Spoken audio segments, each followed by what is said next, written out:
Hi guys, this is Keshav Malpani. Welcome back to 12 Minutes to CLAT. So this is some new information for all of you. So NLU Jodhpur, one of the top NLUs in India, has recently set a new set of seat allocation का जो उनका list है ना, वो भी नया आया है and this is also on the CLAT consortium का website, आप वहां जाकर भी चेक कर सकते हो.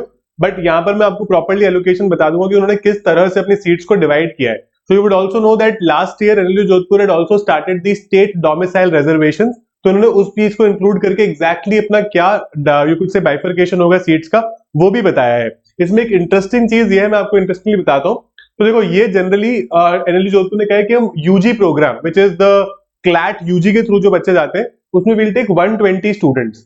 तो अगर आप इस चीज को काउंट करोगे ना 62, 18, 9, 25, 6, तो यहां तक जाकर ही 120 लोग हो जाते हैं, है ना. तो 120 यहां तक हो जाते हैं. तो जो ईडब्ल्यूएस की सीट्स है ना वो ओवर एंड अबव 120 है, ठीक है. तो 132 तक होगा यहाँ पे स्टूडेंट्स, राइट. और यहाँ पर 120 में ये पर्टिकुलर रिजर्वेशन है.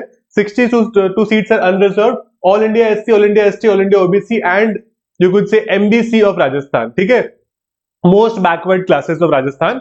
तो उसमें 6 सीट्स उन्होंने एलोकेट करी है for the most backward classes. Okay, मैं आपको और क्विकली बता देता हूँ कि इसमें क्या रिजर्वेशन उन्होंने डाले. तो यहाँ पर the reservation is Rajasthan domicile general की 16 सीटें हैं, एससी और एसटी राजस्थान डोमिसाइल में 5 and 2 सीट्स है, ओबीसी की 6 सीट्स है, पीडब्ल्यूडी की 2 सीट्स है और ऑल इंडिया जनरल पीडब्ल्यूडी की 2 सीट्स है. उसमें से एक सीट जो है वो राजस्थान पीडब्ल्यूडी की होगी इसमें. फिर all India SC PWD, all India ST PWD की भी एक सीट उन्होंने रखी है इसमें, और ओबीसी पीडब्ल्यूडी की भी एक सीट यहाँ पर रखी है. तो आप देख सकते हो कि किस तरह से उन्होंने इस सीट्स को डिवाइड किया है with respect to PWD categories and other reservations that are there generally also. तो ये यहाँ पर एनएलयू जोधपुर ने नई लिस्ट अभी रिसेंटली निकाली थी. इसको कंसोर्टियम की वेबसाइट पर भी आप यू कुड से वेरीफाई कर सकते हो, चेक कर सकते हो. ये जो मैं आपसे पिक्चर्स लाया हूँ ना, ये मैं वहीं से लाया हूँ, ठीक है. I have gotten these pictures from the consortium website also. तो ये बिल्कुल एक्यूरेट नंबर ऑफ सीट्स है, तो आप इनको प्रॉपर्ली देख सकते हो. And this is you could से something that you can consider. तो कई बार स्टूडेंट्स को ये प्रॉब्लम होती है ना टू अंडरस्टैंड कि हमारी ये रैंक है, लास्ट ईयर तो उस कॉलेज में हो गया था, इस बार होगा या नहीं होगा. तो आप लास्ट ईयर की सीट से मैच करके देख सकते हो, है ना. तो that would make things slightly simpler for you. अगर आप पीजी के एस्पिरेंट हो तो पीजी में दीज आर द 80 सीट्स और उसको इस तरह से उन्होंने डिवाइड किया है ना. You can have a look at this particular division in the PG category. Now horizontal reservation का मतलब ये होता है कि अगर कोई इंसान मेरिट से आएगा, ठीक है, मेरिट से मतलब है let's say for example general की 62 सीट्स है ना, और जिसमें से 16 सीट्स है राजस्थान डोमिसाइल जनरल की.